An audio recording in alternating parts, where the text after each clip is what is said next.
why don't if you? it's going to So let me exist, just, let's then I finish guess it. Yeah, Well- let's finish it. Okay, so you were doing then the change in consumer surplus. Mhm. It was this area here, Yep. and now it's become that we've lost E, We've lost E. Okay. but we've gained B. Perfect. Change So consumers have gained B in plus consumer B surplus plus equals B plus plus B minus E. E. And so now let's add up these changes to get the total change in surplus. That's Change perfect. in total surplus. That's what it's going to give us. Minus B minus D plus B minus E, which is going to cancel out these Yes, guys. perfect. And so now we have minus D minus E. So what do we call this thing? This loss in total surplus. What do we call it? Dead weight loss. There you exactly. go. That's perfect. And so all you have to do then, and I guess Fernando, you were right. To calculate that area, you just need to calculate this vertical distance Mm-hmm. times this horizontal distance. That is Yep. the distance between what actual production is now and what it was when there was no intervention. And so that area would be 1/2 the vertical distance times. So let's the calculate it. horizontal. So the dead weight loss, sorry, but Would be we're almost equal done. to Dead weight one- loss would be 15 minus 9. 15 minus 9. Okay. That's the vertical distance. Minus 9 vertical. And The horizontal, you have to make up a number there. That's 1,200. 1,200 minus 1,000. Oh, excuse me, 1,000 Sorry. minus 800. 800. Okay. 1,000 minus 1,000 800. minus This is going to be 800. 800. All right. And And all that divided by 2, right? By 2. Exactly. All right. And so let's see. Very quickly, this is a 6. This is a 200. 600 all total. Divided by 2 equals 600. And so there is your dead Dead weight loss. Exactly. All these are, this is a minus because it's stuff that's being lost, right? So technically we should have a minus Great. there. Okay. All right.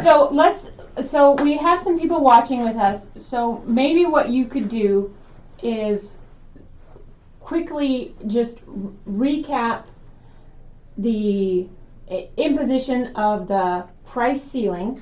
Okay, so the imposition of a price ceiling has a couple of effects. First of all, overall, the economy it's operating less efficiently, and so we suffer a dead weight loss, a reduction in well-being of D minus E, a loss of economic surplus of D plus E, and that's the dead weight loss. It also has distributional effects or different effects depending upon whether you're a consumer or producer. In this case, consumers clearly benefit from the price ceiling, okay, because well, actually, it's not clear. It depends on the size of B And relative to E. It's So clear consumers in this graph. in this but- graph, it's clear, but not in necessarily. general. But we do know that producers definitely suffer from a price ceiling, right? Have we done price floors? There was only a question about price ceiling, so there wouldn't be enough We're not time going to to do have the the price floors. Okay, that's Yeah. So why don't you do a price floor? We have more time, and Okay. then we'll also stay later because we didn't. What I wanted to do record. about the Should I price start floor, erasing it? no, don't erase it. Is I wanted to show you what happens if we have a price floor that just happens to be 15. Okay, so I'm reading this. It happens to be 15 because I just want to make a point here to see if there's anything different between having a price ceiling of 9 versus a price floor of 15.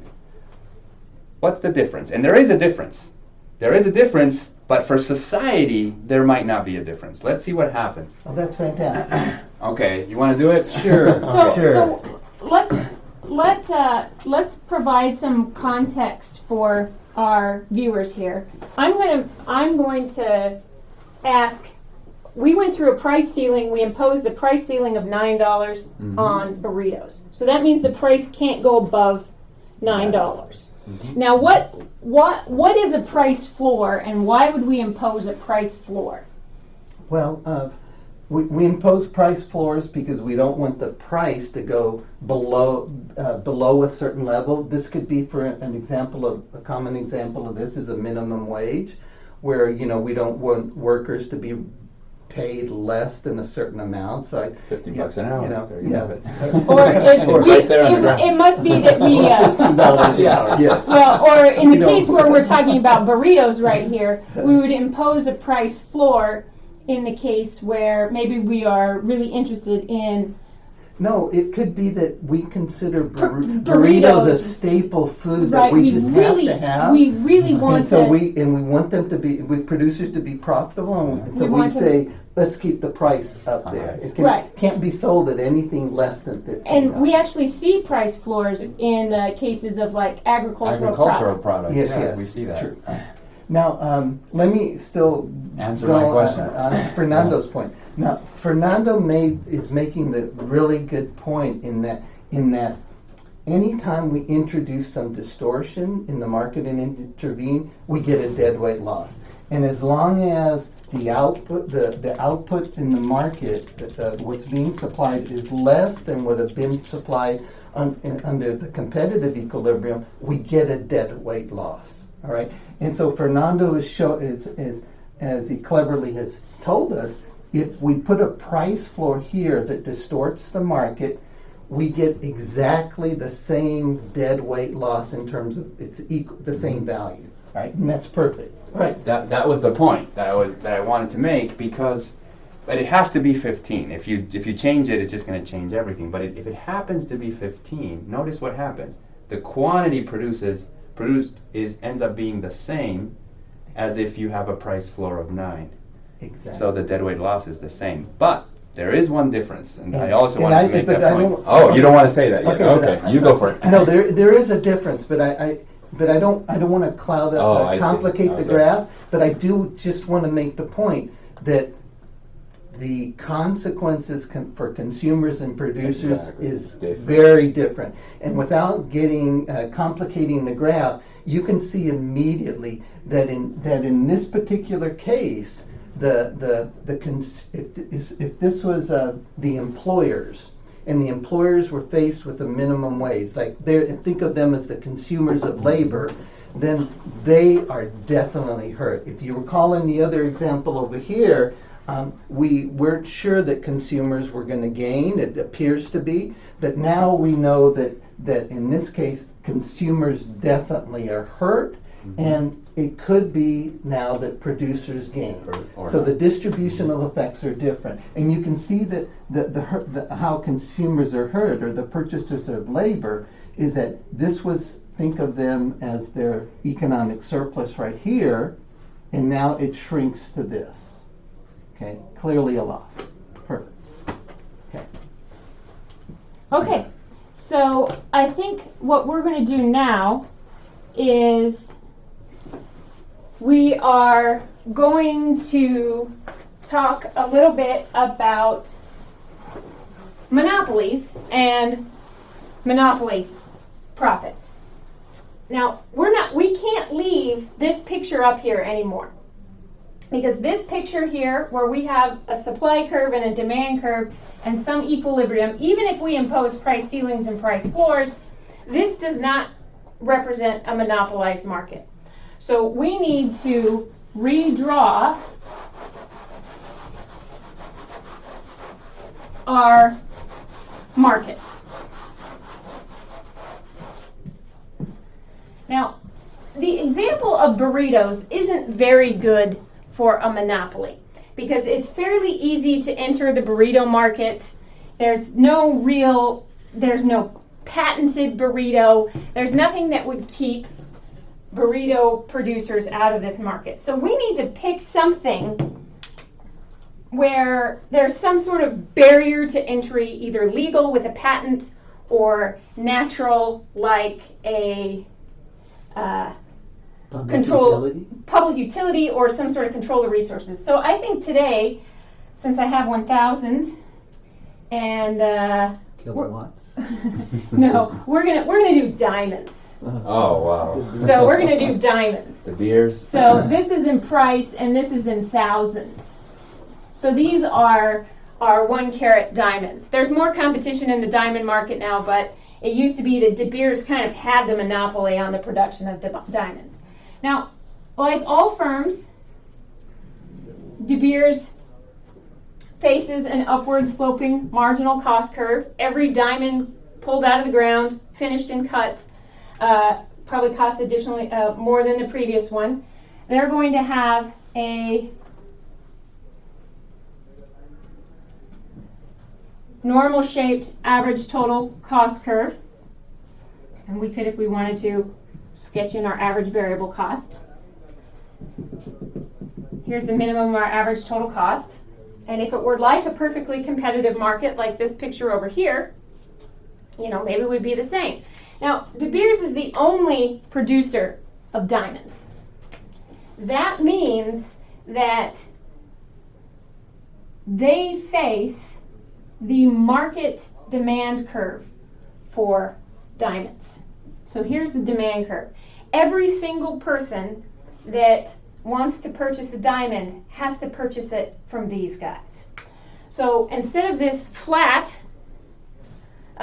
demand curve or price that a perfectly competitive firm faces, De Beers, if it's a monopoly, faces a downward sloping demand curve. Now, De Beers gets to pick the price, but they don't get to pick the quantity we choose to purchase.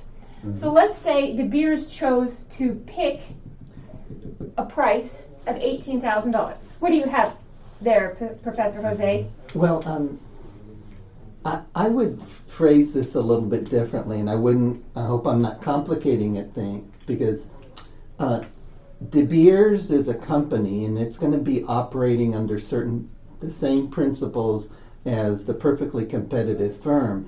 And so really, they're going to be thinking about maximizing profit, and they're going to be adjusting their production in such a way that the marginal revenue is equal to the marginal cost. And once they've decided on the level of production, that's what they're going to put on the market, and it'll go for whatever price that is. Right.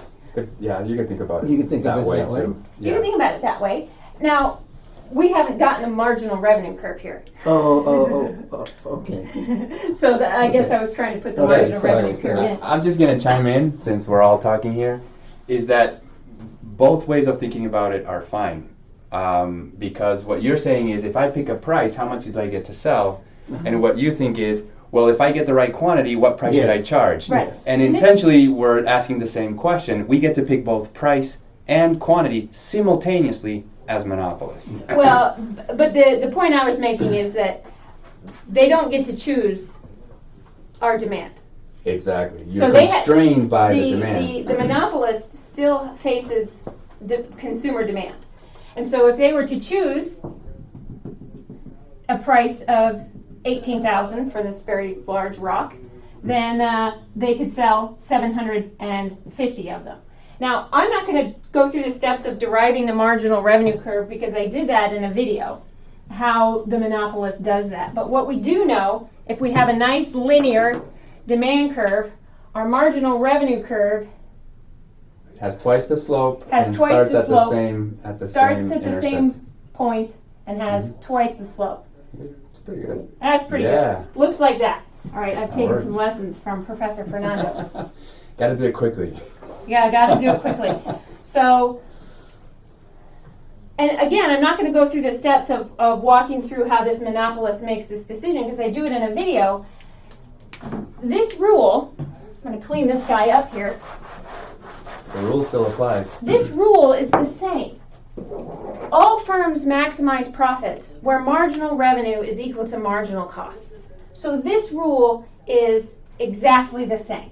So marginal revenue is equal to the marginal cost at, this is coincidentally, again, 1,000. The difference is the monopolist gets to charge a price higher than their marginal revenue. So common mistakes when approaching these types of problems is you can find the quantity where marginal revenue is equal to marginal cost, and you think, okay, here's the price they charge. Well, they certainly could, right? But this is a firm. They're trying to maximize profits. They're going to charge the highest price they possibly can. In fact, this marginal revenue curve is derived assuming that they do charge this price. So the monopolist, I'm going to make this 17, is going to maximize profits by producing a quantity of 1,000 and selling 17 units. Question, if you're thinking about it, is this monopolist earning profits? Yes. You can see it. You can see it. You can see it because price exceeds average total cost. Now, I would like to get into the diamond production industry. We've got positive economic profits, but we can't. For whatever reason, maybe they control the resources. We can't get access to this market. So this monopolist, until some competition somehow appears, is going to continue to earn positive economic profits in the long run. A monopoly is the only type of firm that gets to do that. Perfectly competitive firms face competition. Even monopolistically competitive firms face competition as new firms enter producing new varieties. But it's possible for us to remain here as long as we have control of these resources. So what can we see from this graph? Total revenue, total cost, profit. Now, what would society like? Society would like there to be competition, and I'm not going to go into that. And the deadweight loss and monopoly. But even if you had one firm, you could at least look in the graph and say, would society be better off by producing a little bit more?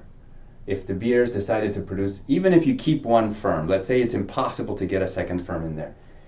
Even in that case, let's say you want De Beers to produce a little bit more. Is society better off? And the only thing you have to look at is, well, if you produce a little bit more, this is the cost of producing that extra unit. And this up here is the willingness to pay for that extra unit. And we could also say that's the marginal private benefit. Exactly. And this is we know this is inefficient because at the market price, if marginal private benefit exceeds marginal private cost, we have an inefficient outcome. So total surplus is not maximized. Even though De Beers, this monopolist, is happier, we're missing, as a society, we're missing all this surplus. And this is assuming that we can't move away from having one firm. Maybe if we can have more firms, it would be even better. We don't know. It's not in this graph.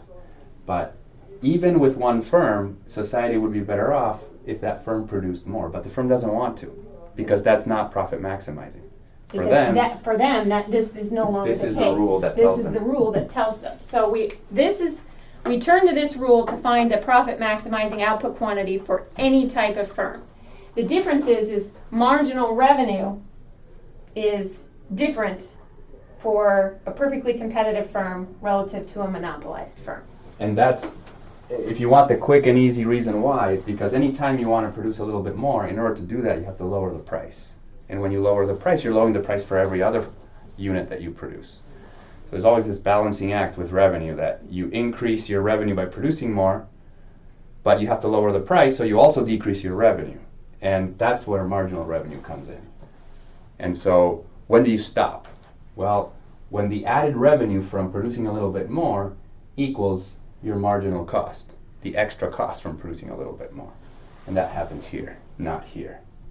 It happens here, which leads to producing 1,000 at a price of 17. That's all I wanted to say.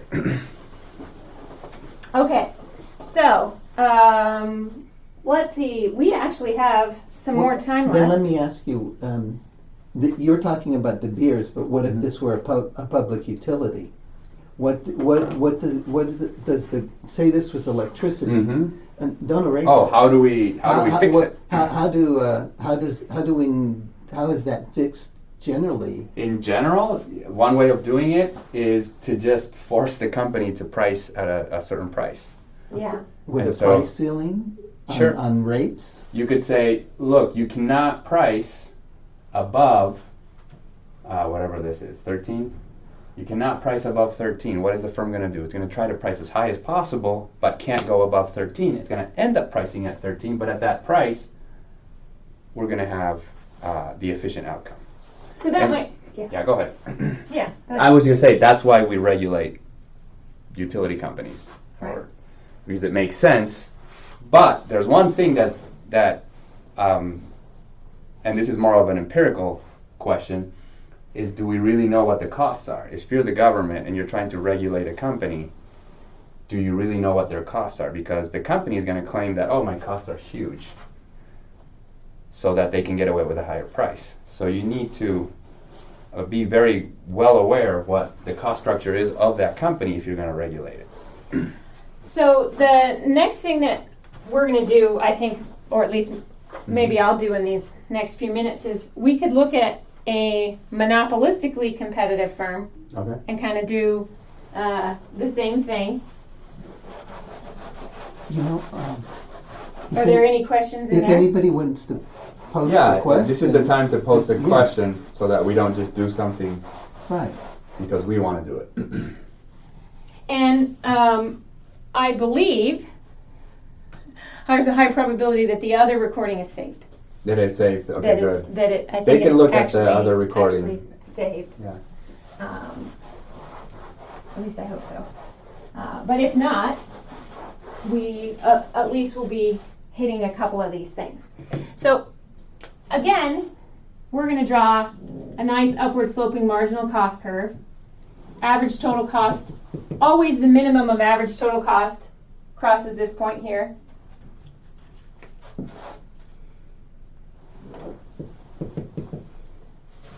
And then we could draw in some average variable cost. Now, cost curves for all single firms look very similar. Now, what we're going to do for a monopolistically competitive firm is we're going to draw in a demand curve. And one of the features of monopolistic competition is a fairly flat demand curve compared to the market demand curve or compared to a monopoly. This fairly flat demand curve looks this way. It's fairly elastic. It looks this way because this is the demand for the monopolistically competitive firm's product.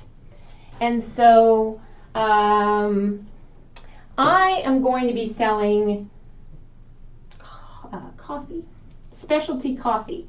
So like your Starbucks coffee or something like that. Not all coffees are the same. We all have preferences. And so this is demand for one coffee producer. This is demand for their specific good. So the idea would be if Starbucks increases its price of coffee, what's not going to happen is that everybody flocks to the competitor. They're going to lose some demand, but they're going to retain some. Some people will still buy Starbucks coffee if the price rises. So our marginal revenue curve starts at the same point, half the slope. No. Why don't we have Fernando draw it? All right, I'll do it. Half the slopes, they need to get half the distance. Oh, over yeah. here. All That's right, half the looks slope. There good. you go. Thank you, Fernando. Here's our marginal revenue curve. And we can tell, we're going to use the same rule. Marginal revenue is equal to marginal cost, and we are going to find the profit maximizing output quantity. Oh, finally, something different. Now it's 1100. There you go. Now, what price is our coffee producer going to charge for, this is really special coffee. It's going to be for a pound of coffee. Pound of coffee, that's not actually... $19 a pound? Yeah. That's expensive. Yeah, it's good coffee. Really. I don't know that it's that expensive. No, it's not. My coffee that I buy is 12. regular price 12. Okay. So this is really good It's coffee. a good coffee. Yeah. It's good coffee. I'll pay 19. if it's Okay. good. So we look at this picture right here, and what do we see right away? Is our firm earning profits? I'd say yes. Oh wow, look, yep. So here's the price. Right, again, we follow the profit maximizing output quantity all the way up past the marginal revenue curve up into the demand curve to find the price that they can charge. And what we see here is, oh, that's not anything. No. Yeah, up to average, yeah. Average total cost right here. Here's total cost.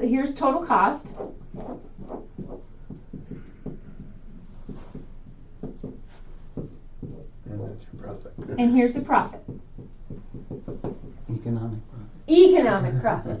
Economic profit. So above and beyond what we could get using our capital anywhere else. So we're doing better here than we would in a perfectly competitive burrito market. So we're earning profits. We're happy. Yeah. But other specialty coffee producers out there see this profit. They can't make our same coffee. We branded it as ASU Econ Coffee. But then maybe a new producer could come in and make Right. their own specialty. They coffee. make their own specialty coffee, and it's like our coffee, but it's not exactly the same. So are they going to cut into our business? I would say yes, Yeah, they're but gonna not cut- completely. Not completely, but they're going to cut into our business. And let me use a black pen here. I always got to be careful with this one. So our demand curve is going to shift down. Mhm. It's probably also going to get flatter, but we're not going to get Into that. into that because so our demand curve is going to shift down. So this marginal revenue curve is no longer our relevant marginal revenue curve. We'll use Fernando's Technique. technique. And then really fast. Oh no. You want to make it a little bit underneath the other There one. we go. So it goes underneath it. Okay. So now these guys have cut into our business. Marginal revenue equals marginal cost. Marginal revenue equals marginal cost. We're going to produce a little bit less, We're going to price a lot less. and we're going to price a lot less. And this is going to keep happening until there's so much different types of specialty coffee that none of us are earning economic profit. We're earning zero economic profit, which means we're doing the best we can. And if we were to switch to any other perfectly competitive industry, we would still be doing the best we can. The key piece here, marginal revenue is equal to marginal cost. I can draw where this would end if you want. It might be a little bit too much, but remember that this demand curve is shifting down, and like Kara says, it can shift down in weird ways. But just to make it simple, let's just shift it down parallel. And if that were to happen, eventually it stops right here. And this, if you look at this is your average total cost. At this point, there's only one output level, which is this one, that yields zero profit. If you produce less, you're going to be pricing below average total.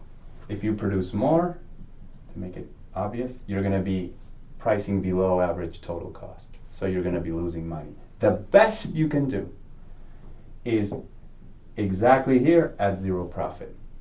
And so this is the quantity that you end up producing. And because this is the best you can do, this is also exactly where marginal cost meets marginal revenue. So if you were to draw this correctly, the marginal revenue curve would come down here and hit marginal cost exactly at this point. That's where this ends up stopping, where every monopolistic competitor makes zero profit. This is happening to everybody. As soon as some new monopolistic competitor comes in, everybody's demand curve goes down a little bit, and this just keeps going until eventually you reach this point. And you get the same type of result as perfect competition, but not quite, because every firm is still cutting output and jacking up the price. It's just that it's only good enough to make zero economic profit as a result. That's it. That's what I wanted to say. Okay.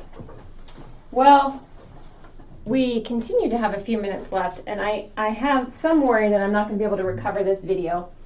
So the one thing that I want to do quickly is just redo elasticity of supply in a very basic example. Maybe just leave the supply curve and that, nothing else. So let's To make it very basic.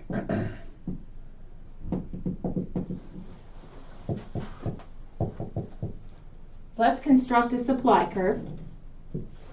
And the supply curve is this, again, the sum of all the in a perfectly competitive market, it's sum of all the marginal cost curves of all the firms that produce. So in the example that we gave earlier, we had a firm that produced a quantity of 1,000 if the price was 12, and if the price were to rise That was, what, 18? to 18, the quantity increased to 1,250. So we had 2 points on our supply curve that allowed us to calculate elasticity of supply. So the formula for elasticity of supply is the change in the quantity divided by the initial quantity, and all of that divided by the change in price divided by the initial price. Our change in quantity is 250. In response to this price change, quantity supplied increased by 250. So 250, our initial quantity was 1,000. Now, our change in price was $6, and our initial price was $12. If we simplify this, this is 1/4, this is 1/2. Our elasticity of supply is 1/4 divided by 1/2. Elasticity of supply is 1/2 over this range right here. Mm-hmm. So what this means is if roughly over this range of the supply curve, if the price were to rise By 1%? by 1%, then output or quantity supplied would increase by 0.5%. Yeah. So this is relatively inelastic. Now I will work to recover the other video All right, and get post that it. posted. And are there any additional questions? No? Okay. Well, thank you for watching, everybody. Yeah. Thank you very much and good luck with the exam.